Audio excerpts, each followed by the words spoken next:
I've been called many things in life: ugly, too black, not black enough, too poor, too talented, not talented enough.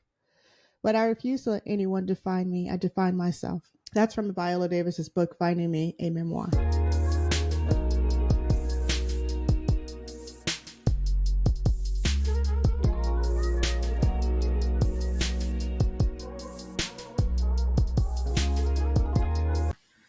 So, in today's episode on Unique Conversations with Krys, I decided to incorporate a segment to where I share what I'm reading with you guys and share the insights and tools and message that I received from those books. This past month, I read two books actually. I read Viola Davis's Finding Me, a Memoir, and I also read Tabitha Brown's book, Feeding the Soul. So I enjoyed both books. I actually listened to the audio version of the book. Sometimes for me, listening to audio versions of the book is a little bit more feasible for me to read because I'm able to do it when I'm on the go. So if I'm on driving or if I am working and I'm not listening to a podcast, I can listen to the book. Working out, even at night before I go to bed, I can turn on my app that I use to listen to books and then set a timer so that way if I do fall asleep, then the book stops and I don't lose too much of what's going on. And so these two books I really, really enjoyed because the books were not only written well, but they were also read by the authors. So if you're familiar with Viola Davis's personality and her talent that she brings to acting, she brought it also to the book, and her ability to tell a story and make you feel as though you're there experiencing the emotion is second to none.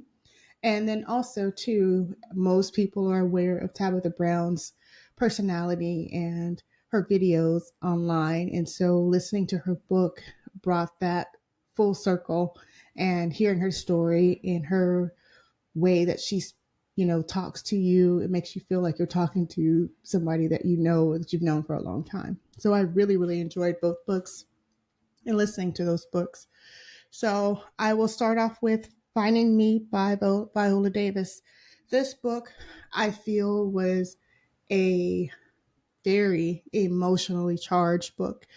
Viola Davis goes through all of her childhood, and to be honest, it was very difficult to listen to some of the things that she experienced because it was so heart wrenching.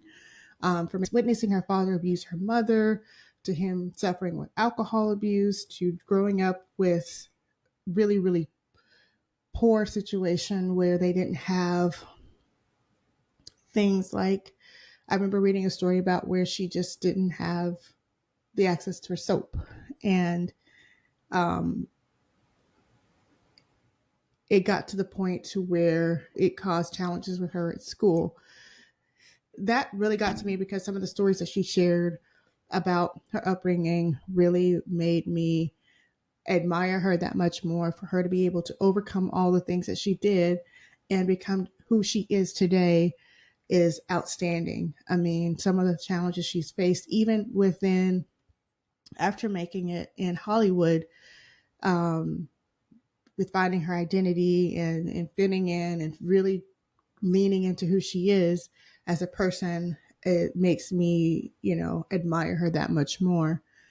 One of the key concepts in the stories that I really connected with was Viola mentioned that she, as a part of her journey to finding who she was going back and traveling and exploring the continent of Africa to find her roots and connect with a continent that she was not familiar with.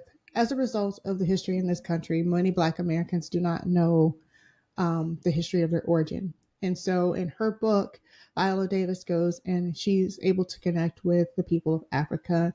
And essentially, she's able to really lean into and get to know herself more. And so I really resonate and connect with that part of the story is, many of you may know, my story is, of course, I'm Black American, as well as my biological father is adopted. And so I don't know much about that side of my family. So reading her book really reinforced and encouraged me to continue on a journey that I had in the back of my mind for a while now. I have been wanting to do some history and digging to try to find out the more about my biological side of the family, as well as do some of the ancestry tests that are available that you can purchase on the market. Once I get the test backs, I plan to take that information and do more research about the cultures that are revealed in my ancestry test. And I would eventually like to visit and try to really connect with the culture there, just to get some insight as to where I'm from and who I am. I plan um, to share a couple of podcast episodes about that experience. I feel like Viola Davis's book, there's so many other details that I was not able to get to here, but I feel like it's well worth it to read it. Her story is amazing. Her way that she was able to overcome so many things is amazing. Her love story is amazing.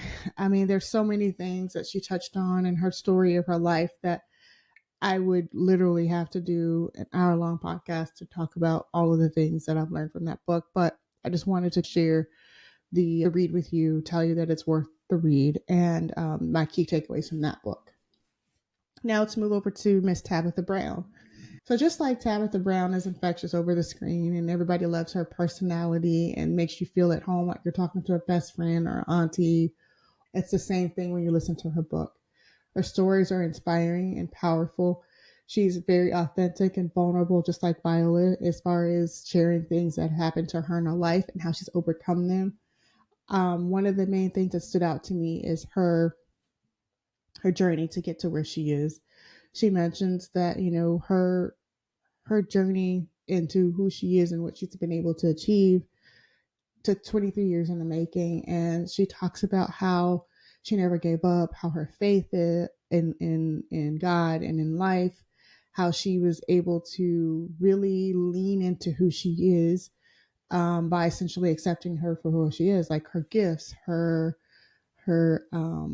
dreams, and not allowing anyone or anything to take that away from you. And for me in my own life, I was really able to relate to a lot of her stories in her book, in particular understanding that it's important to really know who you are and not allow people to tell you who you are, and really accept yourself for who you are and really lead into the gifts that God gave you, and not allow yourself to try to conform or um, settle into what society tells you you are, and that you're authentic and uniquely you. Like that really reinforced the idea of me knowing that I'm on the right path, that even though it doesn't look like this person's path or that person's path, my path is unique to me. And as long as I am staying true to what I feel like I'm being called to do or inspired to do, that my journey is just that, it's mine. So um, I really, really enjoyed the read there. And just like the takeaways there were just simple, just to continue to do how I am, or just to continue to be who I am, continue to push through and be myself. And so I feel like I would encourage everyone to read her book. One of my favorite excerpts from her book is: feeding the soul is not a one time event, but a lifelong journey. It is about making conscious choices to nourish ourselves in body, mind, and spirit every day. And so that right there, I feel like wraps up most of the meat of the book. I feel like that right there is a great example of the wisdom and knowledge in her book. I cannot do justice and explain everything because there's so many nuggets and wisdom in that book. I feel like I could both go back and read both books again and then glean new things each time. This wraps up my first installment on the podcast about what I'm reading currently. I'd also like to hear from you and share in the comments as to what you're currently reading. And I look forward to our next conversation.